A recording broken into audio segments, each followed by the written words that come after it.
तो अगला प्रश्न ले लेते हैं। जो भी प्रश्न मैं ले रहा हूं सारे ही इंपोर्टेंट हैं, साथ ही बार बार कह रहा हूं कि इन क्वेश्चंस के थ्रू आप बाकी क्वेश्चंस कर सकते हैं। यानी कि ट्राइंगल से संबंधित अब जितने भी इक्विलेटरल ट्राइंगल से संबंधित जितने भी प्रश्न होंगे उनको आप सॉल्व कर सकते हैं यदि आपको मेथड समझ में आ गया है तो। इसीलिए टाइम लिया जाता है, अच्छे से बताया जाता है। मैं बार बार आपसे कह रहा हूं, शॉर्टकट के चक्कर में अगर पढ़ोगे तो फिजिक्स कभी भी नहीं सीख सकते हो।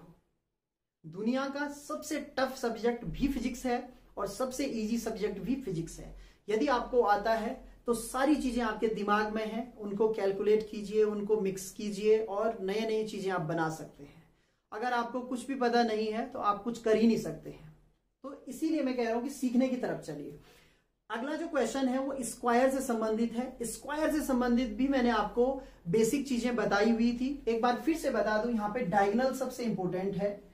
तो जो डायगोनल होता है या जिसको हम विकर्ण कहते हैं वो √2 × a होता है और यहाँ पे जो साइड है वो भी a ही दे रखी है। तो मैं क्वेश्चन बता देता हूं। क्वेश्चन आप अपनी स्क्रीन पे देख रहे होंगे। क्वेश्चन इस तरीके से दिया गया है, एक आपके पास स्क्वायर है या वर्ग है जिसकी ABCD साइड्स पे क्रमशः +q +q -q आवेश रखे गए हैं और पूछा गया है कि जो विकर्ण है विकर्णों के कटान बिंदु यानी मध्य बिंदु पर एक आवेश q रखा गया है, राइट। तो उस पर कितना बल लगेगा, यहां पर ये आपको फाइंड करना है। इन चारों के कारण इस Q पर कितना बल लगेगा वो आपको ज्ञात करना है। बहुत इजी क्वेश्चन है। अगर आप जो अभी तक बताया वो सीख चुके हैं तो आप चुटकी बजा के इस क्वेश्चन को कर देंगे, लेकिन फिर भी एक बार कोशिश करते हैं, फटाफट करेंगे। यहां पे मैं आप ज्यादा लिखूंगा नहीं, फटाफट आपको फिगर के थ्रू ही आप सीख जाएंगे। देखिए +q है, यहां पे इसके कारण जो फोर्स होगा वो इस डायरेक्शन में होगा, नाम देते हैं FA। ध्यान दीजिए, इसके कारण O पर, मैं O ही कह रहा हूं, जो फोर्स लगेगा वो आउटवर्ड डायरेक्शन लगेगा। इसके कारण जो फोर्स लगेगा वो भी आउटवर्ड डायरेक्शन में लगेगा, इसे नाम देते हैं FB। यहां तक समझ में आ गया होगा। FA outward, FB outward. ये नेगेटिव है, इसके कारण कहां लगेगा तो इसी डायरेक्शन में लगेगा, उसी पे अंदर की तरफ। O है, O से अंदर की तरफ, तो यहां FC भी लगेगा, राइट। ये भी नेगेटिव है तो इसी डायरेक्शन में ये फोर्स लगेगा, यानी कि 2 एरो मैंने दिखा दिए हैं, FD भी यहां लगेगा। बहुत इजी हो गया। FA भी इसी डायरेक्शन में है, FC भी इसी डायरेक्शन में है, FD भी इसी डायरेक्शन में, FB भी इसी डायरेक्शन में। अब क्या करेंगे, इन दोनों को ऐड कर देंगे, इन दोनों को ऐड कर देंगे। भाई एक ही लाइन में एक ही ओर लग रहे हैं। सदिशों का नियम है, एक आदमी एक रस्सी को एक डायरेक्शन में खींच रहा है, दूसरा भी उसी डायरेक्शन में खींच रहा है, तो दोनों के फोर्स क्या होंगे, ऐड होंगे ना। तो यहां पे भी तो वही है, आपको व्यवहारिक जीवन को यूटिलाइज करना है, राइट। इन दोनों का परिणामी और इन दोनों का जो परिणामी होगा उनका फिर परिणामी निकालना पड़ेगा। अब ये परिणामी में कंफ्यूजन तो नहीं हो रहा है। पहले इन दो बलों का योग निकालेंगे, फिर इन दो बलों का योग निकालेंगे और फिर इनका क्या निकालेंगे, रिजल्टेंट निकालेंगे।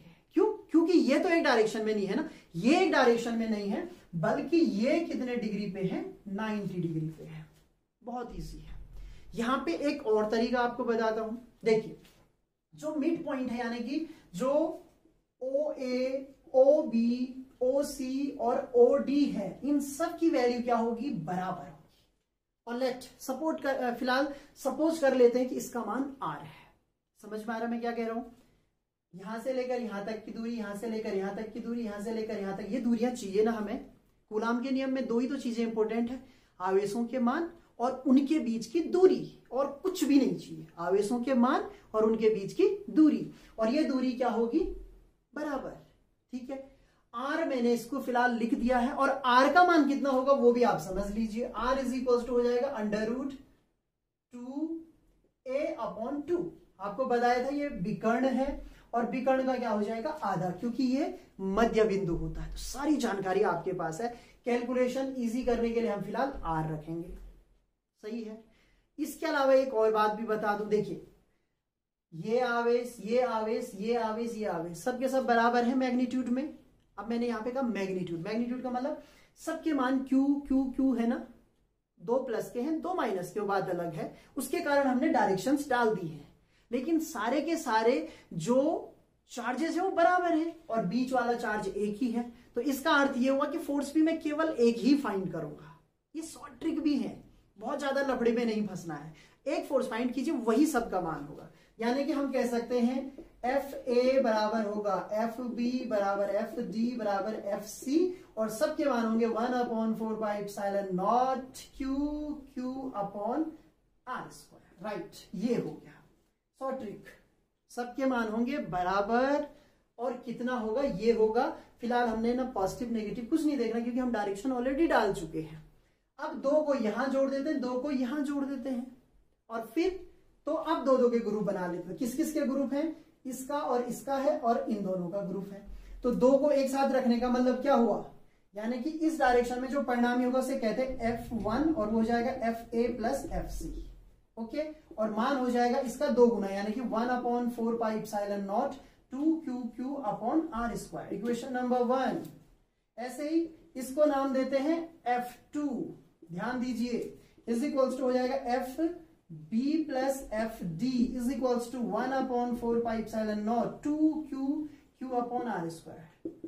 बहुत इजी होते हैं क्वेश्चन, बस आपको जो बेसिक चीज है वो पता होनी चाहिए। एक ही डायलॉग मेरा हमेशा रहता है, और इसी के आधार पे मैं फिजिक्स पढ़ाता भी हूं, क्योंकि मुझे लगता है फिजिक्स में यदि आपके फंडामेंटल्स क्लियर हैं, आपको पता है कि कहां कहां से चीजें आती हैं, कैसे आती हैं, कैसे करना पड़ता, तो ये कैलकुलेशन करना बहुत आसान हो जाता है।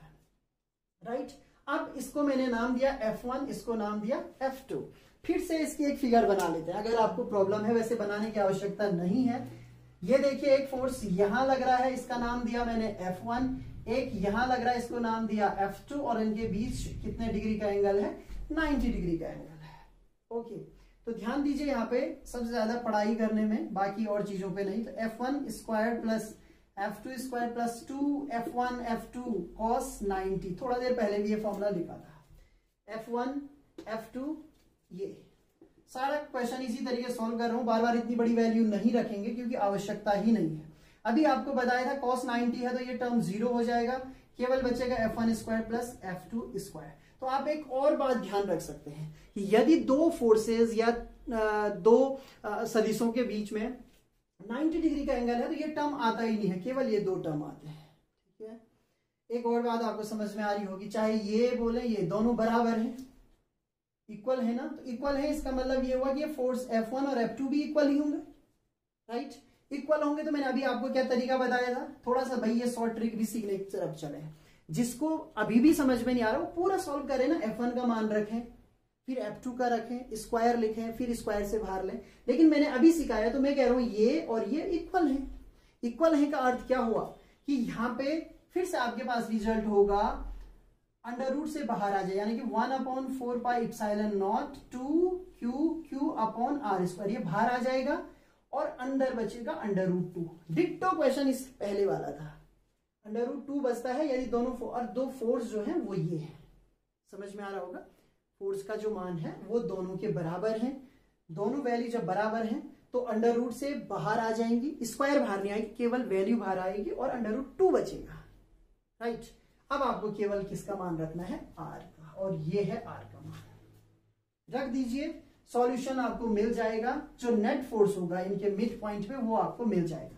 तो रखते हैं वैल्यू, यहां पे रखेंगे, ये आर का मान रखना है। देखिए F is equals to 1/4π 2QQ upon R. R का मान क्या है देखिए, ध्यान से रखिए, √2a बाहर है अंडर रूट से, अपॉन 2 का स्क्वायर, ये तो है केवल आर का मान, और √2 इसमें पहले से भी है। ध्यान दीजिए, √2 पहले से भी है और ये था आर का मान। तो finally F is equals to क्या हो जाएगा? 1/4πε0 2QQ अपॉन, ध्यान दीजिए, ये हो जाएगा 2, ये हो जाएगा a स्क्वायर, ये हो जाएगा 4, और ये रहेगा यहाँ पे √2। राइट, अब इस 2 से ये 2 टाइम, फिर ये 2 कहाँ आ जाएगा? ऊपर आ जाएगा। सही है, तो यहाँ पे अब मुझे लगता है थोड़ा सा जगह कम बढ़ रही है, मैनेज करें। मैं बार बार कह रहा हूँ कि सीखने की तरफ चलें, ये चीज पे ध्यान ना दें, क्योंकि बोर्ड बहुत छोटा है, बहुत सीमित साधनों में ये पढ़ाई आपकी चल रही है। तो मैं अब यहां आंसर लिख रहा हूं, तो F इज इक्वल्स टू हो जाएगा, देखिए 1/4πε0, 2 ऊपर गया तो 2 क्या हो जाएगा? 4 हो जाएगा, और ये √2 को भी आगे लिख लीजिए, तो 4√2 और क्या बच रहा है क्यू और अपॉन क्या बचेगा a². So this is your final answer, right. The net force at point O due to all charges, system of charges, इसीलिए मैंने इसको अध्यारोपण का सिद्धांत भी कहा है, right, is equals to 1/4πε0 4√2 QQ upon a². इससे ज्यादा इसको सॉल्व नहीं करना है. करना चाहते तो फिर √2 की वैल्यू रख दीजिए, सॉल्व कर लीजिए, अदरवाइज बिल्कुल भी आवश्यकता नहीं है. तो बहुत इजी क्वेश्चन है, इस तरीके से आप कर सकते हैं. एक और प्रश्न लेते हैं स्क्वायर से संबंधित, और मुझे लगता है इतने ही क्वेश्चन सफिशिएंट हैं. बाकी इनमें ही कभी मिड पॉइंट पे, कभी यहाँ किनारे पे, तो एक किनारे वाला क्वेश्चन भी ले लेते हैं कि उसमें आप क्या करेंगे. तो अगला प्रश्न ले लेते हैं. कंपेयर मेथड का प्रयोग हम कर रहे हैं, इसलिए जो दूसरा क्वेश्चन है, यानी जो इससे पहले बताया वो भी स्क्वायर का था, ये भी स्क्वायर का क्वेश्चन है. उस क्वेश्चन में और इसमें क्या अंतर होगा वो आपको डिफरेंस समझना भी है, और उस डिफरेंस के आधार पे ये भी समझना है कि हम एक और मेथड के साथ क्वेश्चन कैसे कर सकते हैं. क्वेश्चन पहले मैं बता दूं आपको क्या है. ABCD एक स्क्वायर है जिसकी साइड A है. यहाँ पे अपोजिट कॉर्नर पे, यानी A और यहाँ पे क्या हो गया, यहाँ पे थोड़ा सा गड़बड़ हो गया, ये होना चाहिए था C और ये होना चाहिए था D. ओके, तो ये थोड़ा मैंने करेक्ट कर लिया है. तो A और C अपोजिट जो कॉर्नर्स है उन पे रखे गए हैं plus Q charge, capital plus Q है. और जो अपोजिट अदर टू कॉर्नर्स हैं यानी B और D हैं उन पे रखे हैं -Q, स्मॉल q है, चार्ज रखे हैं. फिगर में आपको सब कुछ दिख रहा है, राइट. यहाँ पे क्वेश्चन ये पूछा गया है कि किसी भी एक, या तो इस पे कहें या इस पे कहें, यानी कि एक कोई भी एक Q चार्ज है उस पे जो नेट फोर्स है वो 0 है. क्वेश्चन समझ लें अच्छे से. क्वेश्चन की भाषा क्या कह रही है कि जो Q है, चाहे वो A का हो चाहे C का हो, इस पे जो नेट फोर्स है उसका मान क्या है, 0 है, राइट. और इसी ट्रिक मतलब ये जो दिया हुआ ये हिंट, इसी हिंट को आगे स्टार्ट हमें करना है, यानी कि इसी को ध्यान में रखते हुए हमें आंसर फाइंड करना है. क्वेश्चन पूछा जा रहा है कि जो स्मॉल q है और जो ये q है, ये दोनों एक दूसरे से किस तरीके से रिलेटेड हैं, क्या संबंध है इनमें आपस में. तो चलिए फाइंड करते फटाफट. हम यहाँ स्पेस नहीं है, यहाँ पे ले लेते हैं. यहाँ पे फोर्स निकालेंगे, इसके कारण जो यहाँ पे फोर्स लगेगा, कहाँ लगेगा, इसी लाइन पे अंदर की ओर, तो इसे नाम देते हैं FD नाम देते हैं. इसके कारण कहां लगेगा, अंदर की ओर, इसे नाम देते हैं FD. ये दो चीजें आपको समझ में आ गई. -Q के कारण यहाँ पे जो फोर्स लगेगा अंदर की तरफ, -Q के कारण अंदर की तरफ, इक्वल होंगे दोनों फोर्स. यहाँ पे ये भी बहुत ज्यादा लॉजिकल नहीं है. यहाँ पे देखिए, यहां से लेकर यहां तक, इसके कारण भी तो फोर्स लगेगा. जो फोर्स लगेगा वो आउटवर्ड लगेगा, क्योंकि ये क्या है, पॉजिटिव है, और इसे नाम देते हैं FA. अब ध्यान दीजिए, एक और मेथड बताऊंगा. पिछली बार जो मेथड बताया था उससे हट के है, हालांकि क्वेश्चन के हिसाब से भी मेथड चेंज हो जाते हैं. जो C पॉइंट है, इसके कारण फोर्स अंदर की तरफ, अभी तक लगातार बताते आ रहा हूं तो समझ में आ ही गया होगा. FB अंदर की तरफ, लेकिन जो FA होगा वो बाहर की तरफ होगा, क्योंकि ये पॉजिटिव चार्ज है. इतना समझ में आ गया. अब हम यहाँ पे क्या करेंगे, ऐसा कुछ करते हैं, इस लाइन को भी आगे बढ़ाते हैं और इस लाइन को भी आगे बढ़ाते हैं. आप जानते हैं यहाँ टोटल एंगल 90 डिग्री का होगा, तो ये हो जाएगा 45, ये भी क्या हो जाएगा 45, राइट. ये एंगल हमें मिल गए. अब यहाँ पे हम क्या करेंगे, जो FA फोर्स है इसके घटक कर देते हैं. पिछली बार हमने घटक किसी और के किए थे, इस टाइम हम घटक करते हैं FA के. जब FA के घटक करेंगे तो एक तरफ देखें, कहीं भी अगर इस साइड में ले रहा हूं कोई भी एक घटक, क्योंकि एक तरफ आएगा उसका cos थीटा वाला घटक, दूसरी तरफ आएगा 90 वाला मतलब sin थीटा वाला घटक. तो मान लीजिए मैं इस साइड को ध्यान देता हूं, तो यहाँ पे जो वैल्यू आएगी, इस एंगल को ना देखो, इसे हॉरिजॉन्टल ले लो, यहाँ पे आ जाएगा FA cos 45, राइट. ये समझ में आ गया होगा. और फिर इससे दूर, क्योंकि एक ही एंगल से देखना है, तो यहां आ जाएगा FA sin 45. समझ में आ गया होगा. एक बार फिर से, ये हमारा इस टाइम हम रिजल्टेंट जो है उसको ब्रेक कर रहे हैं. दो भागों में ब्रेक किया. यहां जो भाग आया वो हॉरिजॉन्टल के साथ यानी क्षैतिज के साथ आएगा, और वो आएगा cos 45, एंगल 45 है. और यहां क्या आएगा, FA sin 45, राइट. अब ये कह रहा है नेट फोर्स एट Q, यानी कि दिया हुआ है, लिखा हुआ है net force eight Q charge. वो कोई भी कंडीशन हो, इज इक्वल्स टू क्या है, 0 है। तो भाई कंडीशन क्या हो रही है, फोर्स लग रहा है नीचे की तरफ, ये कहां लग रहा है, ऊपर की तरफ। इसका अर्थ ये हुआ कि जो एफ बी है वो कहीं ना कहीं एफ ए साइन 45 को बैलेंस कर रहा होगा। ध्यान दीजिए, कह रहा है क्यू पर कोई भी फोर्स नहीं लग रहा है, क्यू पर फोर्स ही नहीं लगता है। अगर नहीं लग रहा है तो इसका अर्थ ये हुआ ये फोर्स और ये फोर्स, क्योंकि ये अपोजिट डायरेक्शन में है, इनको आपस में बराबर होना चाहिए, इन्होंने एक दूसरे को कैंसिल कर दिया। सिमिलरली एफ ए यानी कि जो एफ सी है, सॉरी एफ डी है, वो किससे हो रहा होगा, एफ ए कॉस 45, ध्यान दीजिए कॉस 45, इससे बैलेंस हो रहा होगा। देखिए एक्स एक्सिस में जो फोर्सेस हैं वो बैलेंस हो रहे हैं, वाई एक्सिस में जो फोर्सेस हैं वो बैलेंस हो रहे हैं। अब ना तो यहां फोर्स है ना यहां फोर्स है, तो टोटल फोर्स क्या हो जाएगा, 0 हो जाएगा। इसीलिए कहते हैं फिजिक्स में दिमाग का इस्तेमाल सबसे इंपॉर्टेंट हो जाता है। ये फोर्स ऊपर को, ये नीचे को कैंसिल, ये इस साइड ये इस साइड, इन्होंने कैंसिल कर दिया और 2 इक्वेशन हमें दे दी, इक्वेशन नंबर 1, इक्वेशन नंबर 2। आपके पास जो इक्वेशन नंबर 1 है और 2 है, आपकी इच्छा है जो भी आपको पसंद है, ये पसंद लगती तो इससे आंसर फाइंड कीजिए, ये पसंद लगती तो इससे आंसर फाइंड कीजिए। दोनों से ही आंसर एक जैसे निकलने वाले हैं। तो मैं रेंडमली पहली वाली इक्वेशन को ले लेता हूं, ध्यान से देखिए। एफ बी यानी इसका मान निकालने क्या हो जाएगा, 1/4 पाई एप्सिलॉन नॉट क्यू, और यहां है क्यू अपॉन, और यहां से लेकर यहां तक ए स्क्वायर, ये पहली वैल्यू हो गई। ध्यान पूर्वक देखिए, एफ ए का मान निकालना 1/4 पाई एप्सिलॉन नॉट होगा। यहां पे क्यू आएगा, ये कैपिटल क्यू है और यहां भी कैपिटल क्यू है, तो ये हो गया।